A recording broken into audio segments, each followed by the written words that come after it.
अशहदु अल्ला इलाहा इल्लल्लाह अशहदु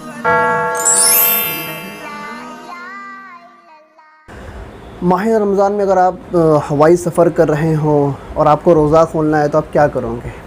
ज़मीन पे आप जिस कंट्री में रहते हैं उस कंट्री का आपके पास एक कार्ड होता है जिसके अंदर सारे औक़ात लिखे हुए होते हैं, सहरी के औक़ात है, इफ्तारी के औक़ात है।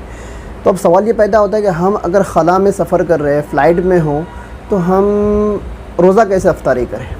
तो उसके लिए हमारे फ़ुक़हा फ़रमाते हैं, फ़तवा दारुल उलूम देवबंद में भी लिखा हुआ है, वेबसाइट के ऊपर आप देख सकते हैं कि ज़मीनी सतह से ऊपर जब फ़्लाइट होती है ख़ला में, तो उस वक्त सूरज गुरूब ज़रा ताख़ीर से होता है बनिस्बत ज़मीन के।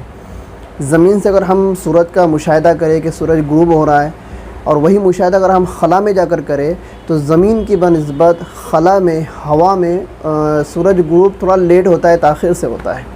तो लिखा है हमारे उलमा ने कि अगर आप ख़ला में सफ़र कर रहे हों और रोज़ा खोलने का वक्त हो जाए और आफ़ताब अभी गुरूब हो रहा है, तो जिस वक्त आप आफ़ताब को गुरूब होते हुए देख रहे हों, आप मुशाहिदा कर रहे हो अपनी आँखों से, उस वक्त आप रोज़ा इफ्तार करेंगे।